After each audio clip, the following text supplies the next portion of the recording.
بروخيت، لبنة بالزيت، مخللات، مربيات، معجنات، أكلات شعبية، معلقات وتطريزات. والله شو اسم خط الإنتاج؟ قبل خط الإنتاج يا أخي، المنتجات الغذائية زي طعم أكل البيت وكل الأشغال اليدوية فن وأصالة. وشو الماركة؟ هاي ماركة الزوادي، إنتاج نسوي تعاوني من رفح حتى بيت حنون. غزة؟ طب وين بلتقوا؟ بسيطة، كله موجود في مطبخ الزوادي ومشغل بنت بلدي. يا أخي النساء يستطعن. وإنتوا كمان بتقدروا تساهموا في تمكين دور المرأة الاقتصادي، لأنه بالآخر كله بيصب بدعم النساء والمجتمع. يعني يا جماعة باختصار أكرموا ذوقكم بالفن والأكل. الله يحيي نساء فلسطين. مطبخ الزوادي تجدونه في مول مترو غزة، شارع الشهداء، وأيضاً في البريج بجوار نادي البريج. للاستفسار 0597 0699 90. ومشغل بنت بلدي موجود في بيت لاهية، شارع البهتيني. للاستفسار 0599 199 420. ومشغل بنت بلدي موجود في المغازي، المشغل النسائي. للاستفسار 0595 222 910. مع تحيات مشروع الحد الأدنى للأجور الذي تنفذه جمعية المرأة العاملة الفلسطينية للتنمية بالتعاون مع مؤسسة كوسبي الإيطالية. هذه الحلقة من تنفيذ جمعية المرأة العاملة الفلسطينية للتنمية بالتعاون مع مؤسسة كوسبي الإيطالية وبتمويل من إيميليا رومانيا ريغون. أهلا وسهلا بكم مستمعينا في حلقة جديدة من حلقات برنامج بنت بلادي.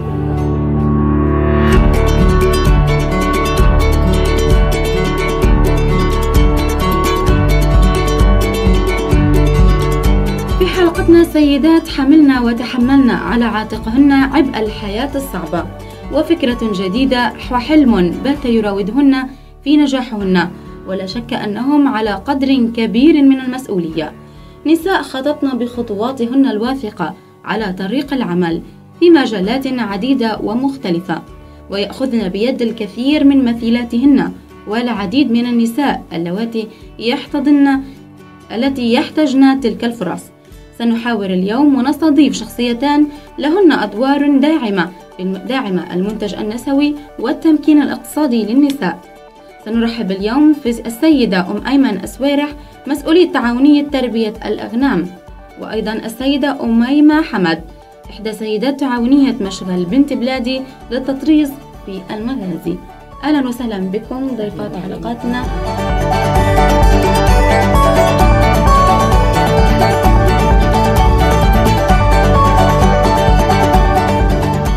بداية سنبدأ في السيدة أميمة حمد، فلنتعرف المستمعين أكثر ونطلعهم عن التعاونية وأهم الأدوار التي تقوم بها.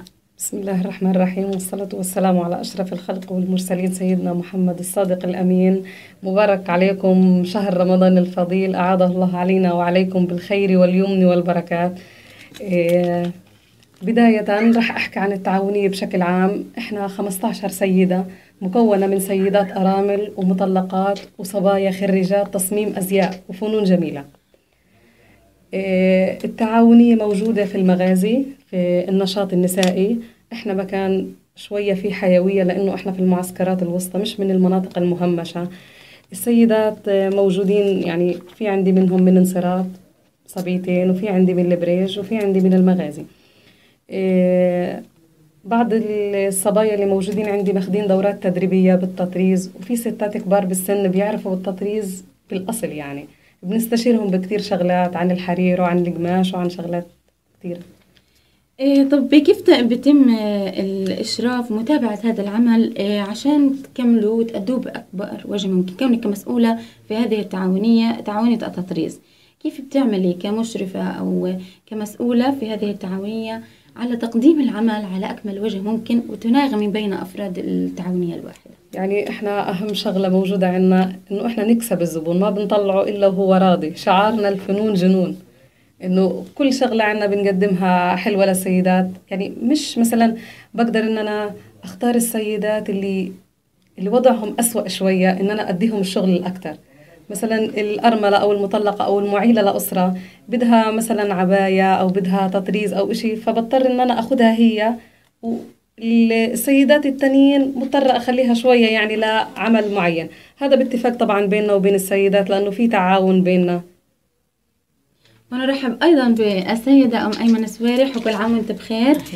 مسؤولة تعاونية تربية الأغنام. حدثينا أكثر وحدث المستمعين عن التعاونية التي تختصين بها وكونك كمسؤول عنها، وشو أهم الأدوار اللي بتقوم فيها؟ بسم الله الرحمن الرحيم. كل عام وأنتم بخير وكل المسلمين، وكل عام بخير كل نساء غزة، النساء الكادحات المعيلات للأسر. احنا تعاونيتنا تعاونية أغنام، هي مكونة من 5 نساء تم اختيارهم نساء مطلقات أرامل معيلات أسر. في حلقتنا اليوم بنلاحظ إنه سلطنا ضوء على التعاونيات. كنا بنلاحظ في الآونة الأخيرة ظهور تعاونيات كثيرة. نعم. إلى أي حد هذه التعاونيات بتساعد النساء وتأخذ بأيديهن إلى بر الأمان التعاونية، حكاية التعاونية حلوة كثير الفكرة، إنه هو تجمع نساء أكثر من ست، وبالتالي بيكون جهد أكثر من ست. فلما بتعطي المشروع لست وحدة أي صعوبة واجهتها تلاقيها أول حاجة بتروح بتبيعها. لكن لا، التعاونية بتكون مربوطة مع جماعة، ما بتقدر تتصرف بأي حاجة، ما بتقدر تتصرف المشروع لحالها لأنهم مع بعضهم. الحلو في الموضوع والإشي الإيجابي في الموضوع إنه النساء مع بعضهم بتحاوروا مع بعضهم، بتعاونوا مع بعضهم، بياخذوا خبرات من بعضهم. المشروع جماعي وليس نعم المشروع جماعي والتجمع مع بعضهم، فبتلاقيهم بتبادلوا الأفكار. هذه هيك يعني المشروع حلو كتير، وبتجمعوا كل يوم وبياخذوا خبرات من بعضهم. أيضا أيمن، السيدات هذول يعني كيف حاولتوا إنكم أنتم تعطوهم خبرات، أو هل قمتم بتدريبهم على أشياء معينة، على نمط الشغل، على طبيعة العمل؟ كيف تم تأهيل هذول السيدات في التعاون؟ إحنا بنشكر المرأة العاملة اللي قامت بتدريب النساء وتم اختيارهم. المرأة العاملة ما قصرت لما اخترنا النساء، إحنا والمرأة العاملة جمعية المرأة العاملة قاموا بالتدريب بالعمل الجماعي، التعامل مع روح الفريق، في الحقوق أعطوهم كمان تدريب مكثف، كيف يتعاونوا مع بعضهم. كمان تم تدريبهم دكتور أخصائي بأمراض الأغنام، كيف يتعاملوا مع الأغنام، كيف يكتشفوا المرض بدري، كيف يتعاملوا معهم، يدقوهم الإبر، يعطوهم الدواء، كيف يطعموهم، كيف يعني يتعاملوا معهم. أخذوا تدريب مكثف في كل المجالات، وكمان تدريب في التعاون، كيف يتعاملوا مع بعضهم، كيف يتعاملوا زي ما حكيت لك مع روح الفريق، في العمل الجماعي، في التواصل. جميل جدا. أيضا السيدة أميمة، هل يتم تأهيل السيدات والفتيات في تعاونية التطريز كما في التعاونيات الأخرى، أم يتم التعامل معهم بشيء آخر؟ يعني السيدات اللي موجودين عندي عندهم خبرة كتير بالتطريز لأنهم سيدات كبار بالعمر، والصبايا اللي موجودين عندي لأنهم خريجين فنون جميلة وخريجين تصميم أزياء موجودين. بس دايما يعني في المركز بيجوا صبايا بيسألوا إنه في دورات ممكن إنه إحنا تدربونا على شغلات زي هيك. لما نجمع حوالي 10 صبايا أو 15 صبية بنعمل دورات تدريبية وطرح دورات تدريبية منه، إحنا بنستفيد وهم بيستفيدوا. أحيانا معظم الصبايا اللي بيجوا عنا بيكونوا بالخرز والشغلات هاي والتركيب وإشي شاطرين، برضو إحنا يعني بنستفيد منهم وبناخد من خبرتهم. هل يتم استقطاب فتيات من هذه الدورات اللي أنتم تقدموها للجمهور؟ طبعا يعني صرنا لحتى الآن ماخذين صبيتين من هيك شغل، انبسطنا كتير معاهم، خصوصا الصبيتين هدول من ذوي الاحتياجات الخاصة. جميل. الصبيتين ما بيمشوا خالص على كرسي متحرك، خصصناهم للأشغال اليدوية والخرز والشغلات اللي زي هيك.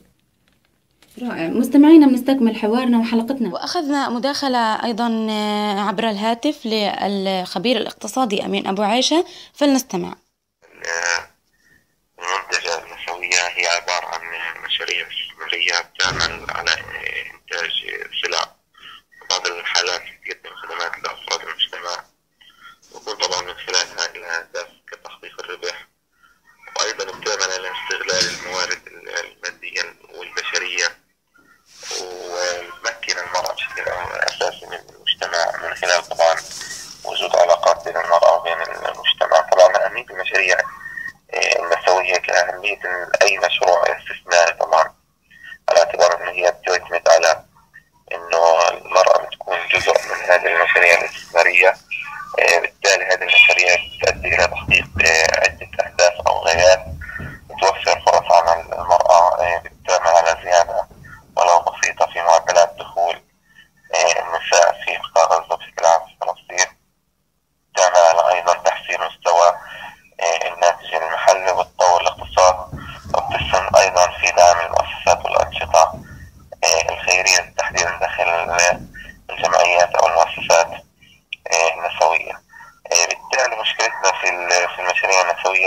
الباقي عدم الدعم الكافي ليس فقط من المؤسسات الأهلية أو من مؤسسات الNGOs، بل من الحكومة نفسها، على اعتبار أنه هاي المشاريع بحاجة إلى وجود تمويل إلها، وهذا التمويل طبعا ضمن موازنة معينة. بالتالي بنلاقي أن هناك غياب أو تغييب للتمويل داخل موازنات المؤسسات الأهلية أو مؤسسات الNGOs بشكل أو بآخر، على اعتبار أنه هاي المؤسسات تكون لها أهداف طبعا خارج نطاق دعم المشاريع الاستثمارية بشكل أو بآخر، سواء كانت سلعية أو خدماتية. بالتالي إذا أردنا أن نرتقي بهذه المشاريع على اعتبار أن هي جزء من المشاريع الاستثمارية تحديدا صغيرة الحجم، وإحنا بنعطي أولوية للمشاريع صغيرة الحجم ليس فقط في المؤسسات النسوية أو في الجمعيات النسوية، بل على مستوى الحكومة. إذا أردنا أن نحقق معدل من النمو وزيادة في الدخول وتقليل معدلات البطالة وزيادة مستويات التشغيل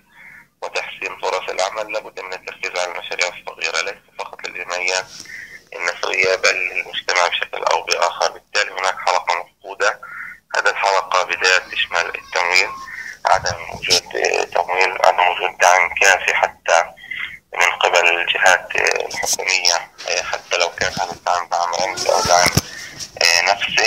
بالتالي هناك تجاهل لهذه المشاريع، وبالتالي أي مشروع استثماري بحاجة أن يكون هناك توفير دعم، بحاجة أن يكون هناك شخص مدرب يعني ومطور، وبتدرب طبعا أو بتطور من خلال طبعا العديد من وجود السلع والخدمات. طيب أستاذ أمين، بس خلينا نحدد أكثر على المشاريع اللي بتدعم النساء يعني بالأخص، لأنه إحنا إذاعة نسوية. يعني بكل تأكيد يعني إحنا نقف مع أي مشروع استثماري أو أي مشروع إنتاجي بيخدم المجتمع أو كجزء من المجتمع. طبعا هو الطبقة النسوية أو الطبقة المتعلقة طبعا بالمرأة الفلسطينية بشكل أو بآخر. طبعا إحنا بندعم هذه المشاريع ونعتبرها إنه هي بتشارك وتساهم في عمليات النمو، ليس فقط النمو الاقتصادي بل النمو المجتمعي تحديدا للفئات المهمشة في المجتمع. أوكي أستاذ أمين، شكرا كتير لك، يعطيك العافية. ورجعنا لكم مستمعينا لنستكمل حديثنا وحوارنا ولقائنا مع السيدتين أميمة حمد وأم أيمن أسويرح. لنستكمل مع أميمة، كونك كمسؤولة عن هذه التعاونية أخذتي خبرة واكتسبتي الخبرات، ولكن أكيد في كل عمل له ضغوطات وتحديات وصعوبات. خبرينا أكثر عن الضغوطات والتحديات اللي أنت واجهتيها في مشوار التعاونية. يعني صراحة كحياة شخصية أنا عندي صبية مفوضاها بدالي في هيك أمور لو أنا اضطريت لأمر أو مشوار ضروري أو شغلة. عندي وضع يعني حدود واضحة وموجودة وأهداف. يعني الشغلة كمان الوحيدة الحلوة إنه أنا مكان التعاونية قريب على بيتي، يعني ما بتعب بشغلة مواصلات أو شو أصعب أو أهم التحديات اللي أنت واجهتيها؟ هل أنت سعيدة في هذا العمل؟ طبعا يعني أقول لك كيف بتوفقي بين حياتك وبين العمل في التعاونية؟ لا أحد يستطيع بوجه المرأة، يعني لو استطاعت بدها شغلة أو بدها إشي. يعني أنت بتعرف مجتمعنا بيهتم كتير بقصة عادات وبقصة تقاليد، ما بحبوا المرأة اللي بتطلع كتير من بيتها أو شغلة زي هيك أو وين رايحة أو وين جاية. بس اللي واثق من حاله أو بيعرف بهيك شغلات ما بيتعب. جميل جدا إنه السيدة عندما تشعر إنه هي ستعمل في مجال مشرف، في مجال جدا جميل، جميع الأشخاص بعض النساء أو يعني الجهات ستشهد لها في نجاحها. احنا بنتمنى إنه النجاح إن هذا يستمر ومزيد من التعاونيات أكثر وأكثر للنساء. أستاذتنا وسيدتنا أم أيمن أسويرح، خبرينا أكثر، كون تعاونيتك بتختص في تربية الأغنام. يمكن الكل بلاحظ أنها تعاونية مختلفة في جانبها أكثر عن التعاونيات الأخرى. هل بتتطلب متطلبات أكثر من أي تعاونية؟ نعم، ممكن التعاونيات الثانية لهم ميعاد أو دوام محدد. التعاونية لا، هذه مرضات الغنم، هذه ولدت بدها رعاية خاصة. يعني أغلب الوقت زي تعتمد على الطوارئ، على الأحداث الطارئة. بدنا نكون مستعدين في أي وقت. مثلا زي ما حكت الست العادات، وين رايحين هالحين؟ طب الدنيا المغرب، الغنم بدها تلاد، الغنم غير نراعيها، غير نروح نرضع المولود، بتتطلب جهد أكثر وبتتطلب رعاية أكثر. والنساء كلهم تقريبا الحين هم من الأول عندهم الخبرة، بس كمان وجهتوهم في طريق أخذوا خبرات من بعض أكثر، اكتسبوا يعني أنت عارفة بدهم رعاية يعني كأنك مربيالك حاجة، يعني ضرين عليهم وهم ضريوا علينا. أول كانوا كشيء محددين طاقم معين يطلعوا في هذه الأزمات والطوارئ. نعم في أكثر من 6 تقريبا، كلهم الحين عندهم الخبرة الكافية. الغنم يعني مرات تجيها حرارة فجأة تلاقيها كشت وقاعدة بنعرف نبردها، عندنا دواء، جابوا لنا دواء. عمل رائع جدا والله يعني صراحة غير انه عمل نعم للسيدات والنساء. بس ما الحمد لله يمكن اول لقينا صعوبة، بس الحين ما في صعوبة. ايضا ولو له جانب 100 راس غنم ان شاء الله بنقوم فيهم. والنساء غزة زي ما حكيت لك، انا بحيي كل نساء غزة الصامدات معيلات البصر. يعني تعاونيتكم لها جانب انساني بعيد. نعم. وبعد انساني جميل جدا. ايضا بنروح للسيدة أميمة، خبرينا أكثر عن كيف الآلية اللي بتختاروا فيها فتياتكم والسيدات. هل السيدات والفتيات بيجوا بيطلبوا هذا الشيء ولا أنتم بتختاروا على معايير معينة، طبق معايير؟ لا طبعا، يعني احنا ماشيين على حسب العرض والطلب. يعني ايش في شغلات بتنطلب منا، موجود في عنا شغلات احنا بنعرضها مثلا زي الاكسسوارات والخرز والشغلات هذه بيتم عرضها فقط. يعني لو حدا طلب شيء زي ممكن نشتغل له هيك شغلة. أما قصة العبايات والتطريز ما بنقدر نشتغلها إلا على حسب الطلب. ممكن يعني إحنا عاملين استثنائيا في عنا شغلات مطرزات، وبالوقت الفاضي اللي عنا إحنا بنشتغل هيك شغلات يعني للمعارض اللي بتصير عنا، يعني جاهزة دايما للمعارض زي الجزدين، الشنط، تواب، عبايات، هاي بتكون فقط للمعارض. مستمعينا نطلع فاصل صغير وبعدها بنستكمل حديثنا.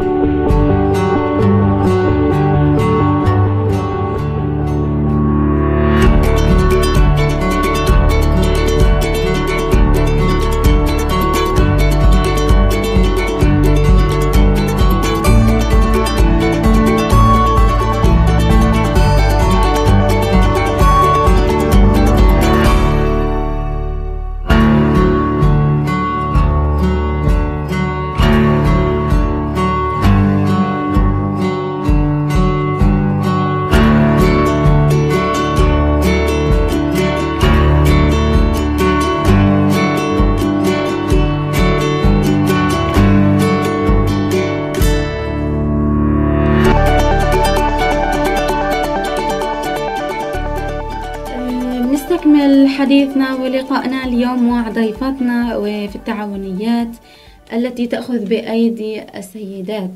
كيف ساهم الحد الأدنى للأجور بتطوير القدرات؟ خبرينا أكثر أميمة. سيدة أميمة، كيف ساهم هذه التعاونيات في تطوير قدرات السيدات؟ طيب حدثينا أكثر على الصعيد الأسري، كيف أثر هذا العمل أو التعاونية عليك، على أسرتك، على عائلتك وحياتك بشكل عام؟ طبعا أثر كتير كمان. يعني أنا في عندي أحيانا الوقت الفاضي اللي موجود عندي، وقت الفراغ، إن أنا بشتغل فيه كخرز وكتطريز وكشغلات. استثمرتي وقتك بشيء مفيد طبعا وجميل. يعني كمان الشغلة الحلوة إنه في صبايا أو ستات صاروا يجوني على البيت إنه مش أنت اللي بتشتغلي في مركز النشاط النسائي كذا كذا، بدنا الشغلة الفلانية أو ترخصي لنا كذا أو تعملي لنا كذا. يعني ما بنخسر حدا، للأمانة ما بنخسر حدا طبعا. وبشعر بالسعادة كتير يعني لما خصوصا بننجز عملنا على أكمل وجه، أو الزبون اللي بيشتري منا بكون مبسوط بهيك شغلة. يمكن في بداية العمل بتحسوا بضغوطات، بتحسوا إنه رح تنجزوا كمية معينة حابين تنجزوها، بيكون في زخم في العمل، ولكن بتقوموا في معارض. الضغوطات يعني اللي بتصير علينا في شغلتين، يا إما في الاحتفالات المدرسية واحتفال الروضات إنه إحنا بنخيط زي كامل للروضة. بتقوموا بعمل عروض لهذه أعمالكم بتعرضوها؟ إحنا في عنا يعني 3 صبايا بروحوا قبل احتفالات الروضة بشهر، لو بدكم مثلا معانهم عرض وطلبوا شغلة يعني ورقة إيش في عنا عروضات بيقدموها، فمديرة الروضات بيتعاونوا معنا إنه إحنا نخيط لهم الزي تبع رياض الأطفال للاحتفالات، وخصوصا كمان المدارس عنا زي هيك. جميل جدا.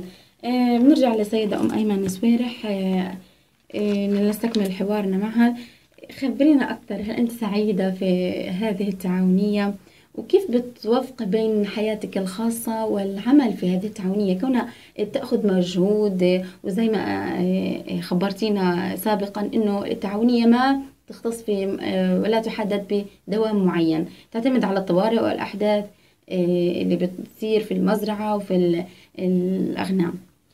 صراحة سؤالك مهم. يعني أنا الحمد لله إحنا موفقين بين شغلنا وبين بيتنا وبين، أنا ممكن يعني 56، ممكن عندي وقت فراغ أكثر لأني أنا عندي حد في البيت، ممكن أحسن من أمية شوية وقتي ووقت فراغي. الحمد لله يعني كل يوم الصبح بنروح على الجمعية. الكويس الشيء الإيجابي في الموضوع إن التعاونية جنب الجمعية. كل يوم جداً بمر على الغنم، كل يوم صباح، والنساء بيجوا لهم شغل ولا بيجوا تلاقيهم تلقائي خلاص بيجوا الصبح زي اللي بدهم يطلعوا على حاجة بدهم يجوا في شغل. صار في ارتباط وثيق بين العمل نعم في ارتباط بينه وبين التعاونية. الحمد لله. يعني بدي أحكي لك إنه الشغل أحسن من القعدة. الواحد بينما قدراته بحس بالسعادة لما يقدم خدمة لحدا في الوضع الاقتصادي اللي هيك وفي الأزمات اللي بتمر عليها النساء. يعني بدي أحكي لك إنه أغلب النساء الحين إن شاء الله في عيد الضحية يمكن نبيع، تلاقيها كل واحدة محضرة إيش بدها تعمل في الفلوس، إيش بدها ليست، يعني إنها محضرة إنها كيف بدها تستغل المردود المادي. لو أعطيت المشروع يعني كمان بأكل، لو أعطيتيه المشروع لوحدة لزمان باعته، لكن مع بعضه بيكون مرتبط أكثر. أكيد بيكون في التزام أكثر، جهد أكثر، كمان نجاح أكثر. القرار ليس بيد واحدة لكن القرار جماعي. أول كانوا لسه بدنا نستنى ومش عارف إيش، شجعناهم وقفنا معهم دلناهم على الطريق الصح. كمان مع الدورات التدريبية وزي ما حكيت لك العمل الجماعي، العمل بروح الفريق، إنك ما بتشجع على تعاونيات أخرى. نعم من هذا النوع. نعم بنشجع. وأنا كمان يعني برضو كمان بنطمح إنه التعاونية تكبر، نستقطب أكثر عدد نساء من هيك، أو تعاونيات أخرى بمجال تاني، مجال خياطة، مجال تصنيع غذائي، نهايته ناخذ في الآخر نساء أكبر عدد ممكن، لأن أنت عارف الوضع الاقتصادي أغلب النساء هن المعيلات الأسر غير الأمر. بتلاقي كيف يعني إنه قد ما حاولنا إنه ناخذ بإيد النساء ونعمل مشاريع صغيرة أو مشاريع تنموية أو تعاونيات، إلا ما في عدد كبير يجيك كل يوم شوفوا لنا شغل، شوفوا لنا مشروع، شوفوا لنا كابون، شوفوا لنا. الوضع الاقتصادي متدهور كتير، والله يعين الناس. هذه التعاونيات وجدت لأن تأخذ بيد السيدات اللواتي يقومن بإعالة الأسر وعلى عاتقهن أحمال وأعباء كثيرة. نشكر هذه التعاونيات جدا وسعدنا جدا في هذه الحلقة، ونتمنى المزيد والمزيد من العمل المشرف الناجح والأعمال التي تقوم بها كل من يقوم بدعم النساء ودعم المنتج الوطني الاقتصادي النسوي والأخذ بأيديهن إلى بر الأمان. واحنا بنشكر طبعا صوت نساء غزة، إن شاء الله بيكون صوتهم مسموع. حابين في نهاية الحلقة نسمع من السيدة زين أمال وطموحاتهم، الأمنيات اللي حابين إنها تتحقق سواء على الصعيد الشخصي في حياتك أو على الصعيد العملي في هذه التعاون. يعني على الصعيد الشخصي الشغلة الحلوة اللي صارت إنه إحنا صار بيننا اتصال وتواصل، صرنا نعرف بعض، صرنا نود بعضنا في المناسبات السعيدة حتى الأحزان. إن شاء الله يبعد ربنا عنا شر الحزن يا ربي. في نهاية مشوارنا إنه إحنا إن شاء الله يكون صوتنا مسموع في المعارض وفي كل مكان، وعلى قدر المستطاع إن إحنا نقدر نساعد النساء بالأخذ بيدهم. وفي نهاية برنامجنا بنشكر صوت نساء غزة. سيدة أم أيمن، حدثينا عن أمال بنهاية الحلقة، أمالك وطموحاتك بالنسبة للتعاونية على صعيدك العملي على صعيدك الشخصي. إن شاء الله أنا بطمح إنه تعاونية الأغنام تكبر وتفيد كمان النساء يكون مربحهم أكثر، وإن شاء الله كمان تعاونيات تانية أكثر نفيد عدد أكبر من النساء بجميع المجالات بجميع التعاونيات. وما فينا إلا نشكر المرأة العاملة ونشكر نساء غزة، صوت نساء غزة، ونشكر كمان كسب الممول للمشروع. سعدنا بلقائكم جدا وسعدنا بضيفاتنا في إذاعة صوت نساء غزة. كانت معكم من وراء المايك آيات فرحات، ومن الهندسة الإذاعية عبد الله البربار ومحمد البياري. دمتم في أمان الله. هذه الحلقة من تنفيذ جمعية المرأة العاملة الفلسطينية للتنمية بالتعاون مع مؤسسة كوسبي الإيطالية وبتمويل من إيميليا رومانيا ريغون. بروخيت، لبنة بالزيت، مخللات، مربيات، معجنات، أكلات شعبية، معلقات وتطريزات. والله شو اسم خط الإنتاج؟ قبل خط الإنتاج يا أخي، المنتجات الغذائية زي طعم أكل البيت وكل الأشغال اليدوية فن وأصالة. وشو الماركة؟ هاي ماركة الزوادي، إنتاج نسوي تعاوني من رفح حتى بيت حنون. غزة؟ طب وين بلتقوا؟ بسيطة، كله موجود في مطبخ الزوادي ومشغل بنت بلدي. يا أخي النساء يستطيعن، وإنتوا كمان بتقدروا تساهموا في تمكين دور المرأة الاقتصادي، لأنه بالآخر كله بيصب بدعم النساء والمجتمع. يعني يا جماعة باختصار أكرموا ذوقكم بالفن والأكل. الله يحيي نساء فلسطين. مطبخ الزوادي تجدونه في مول مترو غزة، شارع الشهداء، وأيضا في البريج بجوار نادي البريج. للاستفسار 0597 0699 90. ومشغل بنت بلدي موجود في بيت لاهية شارع البهتيني. للاستفسار 0599 199 420. ومشغل بنت بلدي موجود في المغازي المشغل النسائي. للاستفسار 0595 222 910. مع تحيات مشروع الحد الأدنى للأجور الذي تنفذه جمعية المرأة العاملة الفلسطينية للتنمية بالتعاون مع مؤسسة كوسبي الإيطالية.